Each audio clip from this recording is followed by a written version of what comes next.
Alors, comme promis, je vais te parler aujourd'hui d'un autre métier. Comment être infirmier au Québec, pour qui, comment et pourquoi. Alors, première chose pour commencer, qui peut être infirmier au Québec? Alors, l'appellation est la même, mais ça peut être très trompeur, par exemple.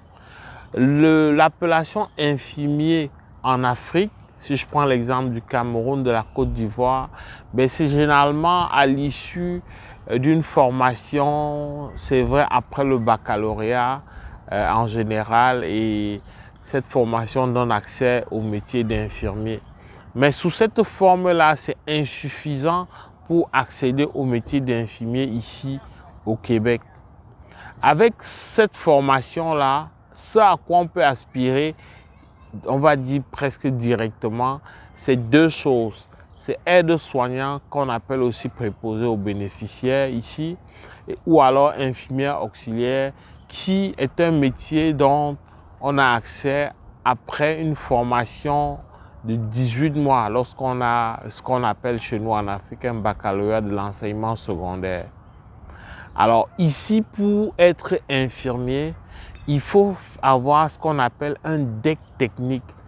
Ça, c'est des études collégiales qu'on fait après ce qu'ils appellent ici le diplôme d'études secondaires. C'est-à-dire 5 ans après le primaire, tu as le diplôme d'études secondaires. Par rapport à notre système, notre baccalauréat, c'est la même chose que le bac de la République démocratique du Congo, parce que là-bas, le bac, c'est après 6 ans. Mais en Côte d'Ivoire, au Cameroun, le bac, c'est après 7 ans. Donc, notre bac en Afrique francophone, dans Cameroun, Côte d'Ivoire, je crois Togo, Sénégal, ben, c'est un DES plus une année de plus. Mais ce n'est pas l'équivalent du DEC. Je te parle là d'un DEC technique. C'est un DEC sur 36 mois. C'est un DEC sur 3 ans de formation. Et je dois te dire tout de suite que c'est juste au Québec qu'on accède au métier d'infirmier à partir d'un diplôme collégial. Dans le reste du Canada, c'est à partir d'un diplôme universitaire. Voilà pourquoi ceux qui exercent, c'est curieux ce que je vais te dire, mais c'est vrai, mais ceux qui exercent comme infirmiers au Québec ont besoin d'une formation supplémentaire pour exercer pleinement comme infirmier en dehors du Québec. Mais ceci étant, au Québec, ça prend donc des études collégiales sur 3 années à temps plein. Alors, à quoi ça peut correspondre en Afrique? Ça correspond davantage, et la journée Québec pour le Cameroun, pour le Maroc, pour la France récemment l'a confirmé. Ça correspond davantage à quelqu'un qui était en études de médecine jusqu'au niveau 4. Donc quelqu'un qui a soit réussi son BTS en soins infirmiers et qui a peut-être complété, je ne sais pas, une année de plus dans les écoles de médecine, ou tout simplement celui qui a réussi 4 années, l'équivalence d'une licence professionnelle dans le domaine médical dans nos institutions universitaires en Afrique. Là, tu as le profil. Mais je dois te dire que même quand tu as ça, et que tu as exercé, tu as même une maîtrise dans le domaine médical, par exemple, tu ne peux pas avoir accès direct quand tu arrives, même si tu as exercé longtemps en Afrique. Tu dois faire un peu comme avec l'enseignement, parce que là aussi c'est un domaine, un métier réglementé. Il y a l'Ordre des infirmiers du Québec. Pour avoir accès, l'Ordre doit donc te donner la possibilité de faire une formation d'appoint, c'est-à-dire une formation supplémentaire qui vient te donner des outils qui contextualisent et qui voilà, orientent ta formation vers un service qui correspond aux besoins québécois, qui correspond à la technologie médicale du Québec. C'est une formation qui ne dure pas une année, je crois, elle doit durer 8 mois environ, mais il y a un concours à l'issue duquel donc, tu dois être admis à l'ordre des infirmiers. Mais ne te laisse pas effrayer parce que nous autres en Afrique, le mot concours, c'est quelque chose qui revêt une dimension vraiment trop sélective. Ça nous laisse penser au concours de la fonction publique où les pourcentages de réussite sont tellement faibles. Non, il ne s'agit pas de ça. C'est vrai que ça peut être houleux, mais ça reste que c'est pas compliqué. On réussit ça très bien lorsqu'on a bien fait sa formation d'appoint, lorsque on est quelqu'un qui avons mérité notre parcours. Donc voilà, si tu veux, pour qui ça s'adresse. Ok. Maintenant, pourquoi tu dois faire ça? Ben, tu dois faire ça parce que un infirmier ici, c'est pas comme chez nous. Un infirmier, c'est comme un patron dans le domaine médical. La réforme qui est présentement proposée au Québec en matière de médecine de famille donne davantage et de plus en plus de pouvoir à un infirmier. L'infirmier, c'est comme un médecin adjoint. L'infirmier a et aura dans les jours à venir beaucoup de pouvoir. L'infirmier, c'est pas quelqu'un du dessin, c'est pas lui qui injecte, c'est pas lui qui s'occupe des petits soins là, par exemple. Il y a des infirmiers auxiliaires qui font certaines tâches comme ça, mais l'infirmier va être davantage quelqu'un dont les tâches vont se rapprocher beaucoup plus de celui d'un médecin. Mais c'est clair qu'il y a la limite, il y a toujours une limite entre les deux, mais ça va être ça. Et en matière de salaire, ben, l'infirmier est très à l'aise, l'infirmier est très bien. L'infirmier n'a rien à envier à un enseignant, même si l'enseignant reste quand même légèrement supérieur. Mais ils finissent par se rejoindre sur le salaire annuel. Pourquoi? Parce que l'enseignant à temps plein, c'est 32 heures. Hein, lorsqu'on évalue son travail, c'est 32 heures, alors que l'infirmier va au-delà. Donc, quand on regarde la paye plutôt en termes de semaines ou de mois ou d'années globalement, sans regarder le nombre de temps mis au travail, ben, ça finit par se ressembler, mais c'est sûr que le salaire de l'enseignant correspond à l'équivalent de 32 heures par semaine. Donc voilà où il y a on peut dire un avantage pour l'enseignant.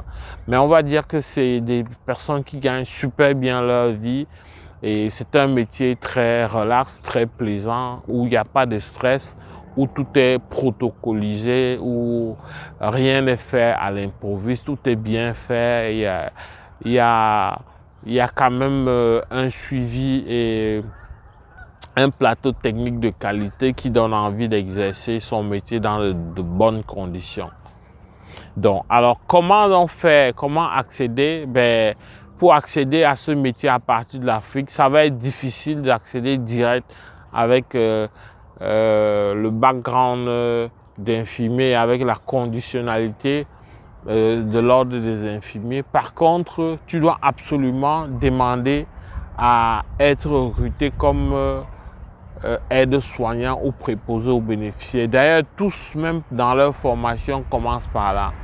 Donc, il n'y a aucune jeune à postuler à ce niveau-là. Et dès que tu postules à ce niveau, généralement, tu viens dans les institutions hospitalières vraiment qui sont des mastodontes, c'est-à-dire qui s'occupent d'une grande région. Généralement, l'employeur, ce n'est pas juste un petit hôpital, c'est parfois un consortium, je veux dire un regroupement d'hôpitaux qui gère parfois tout un grand espace. Et donc, dans ce contexte-là, tu vas pouvoir progresser facilement, même dans le cas d'un permis de travail fermé. L'employeur, puisque le besoin se fait ressentir dans les deux, ben, l'employeur va finir par te qualifier ou par te laisser donner la possibilité donc d'avoir accès à cette formation d'appoint et donc de finalement exercer dans le domaine ou alors dans le créneau qui va avec ton niveau, qui va avec ton bagage intellectuel et professionnel, mais surtout qui va avec tes ambitions personnelles. Donc voilà comment tu peux faire pour devenir infirmier. Sinon, il y a toujours la possibilité de demander à faire la formation initiale à partir de ton pays. Il y a des études collégiales dont tu peux demander à faire des études collégiales, mais je te dis tout de suite, ça se peut qu'on t'exige un prérequis, mais ça c'est au cas par cas. Donc si tu as besoin de plus d'informations, laisse-nous des commentaires, pose-nous des questions en matière de prérequis, on va être plus précis. Je ne veux pas rendre la vidéo longue, mais dans certains cas, tu peux avoir besoin de prérequis. Dans d'autres, voilà, tu peux faire tes prérequis pendant que tu fais la formation. Donc c'est vraiment au cas par cas. C'est une formation de niveau cégep, mais il y a aussi la possibilité de faire des études universitaires directement, dépendamment une fois encore de ton niveau. Est-ce que tu as déjà un niveau BTS? Est-ce que c'est à partir d'un niveau bac? C'est quoi ton âge? Tous ces aspects-là peuvent compter. Donc, si tu viens à partir d'un permis d'études, ben, dès que tu vas finir, tu vas avoir accès direct à l'emploi et l'accès à l'ordre directement. Donc, ça ne sera pas compliqué. Ça tombe bien dans un contexte où le Québec est résolument tourné vers des méthodes révolutionnaires comme prioriser l'accès à ces métiers à partir des régions. C'est-à-dire, si tu vas dans les universités en région, Rimouski, Saguenay, Outaouais, etc., ben non seulement les frais de scolarité sont ramenés comme ceux d'un Québécois, tu ne payes plus des sommes importantes comme on payait avant, et ça te permet donc de réaliser très vite ton rêve et donc d'avoir finalement ton permis de travail post-diplôme et finalement ta résidence permanente pour enfin réaliser ton rêve canadien. J'espère que cette vidéo t'a aidé. C'est possible que j'ai oublié certains aspects. Si c'est le cas, ben, ne manque pas de nous relancer à travers des questions. Au plaisir de te retrouver dans le cadre d'une prochaine vidéo. Porte-toi bien. Boulot!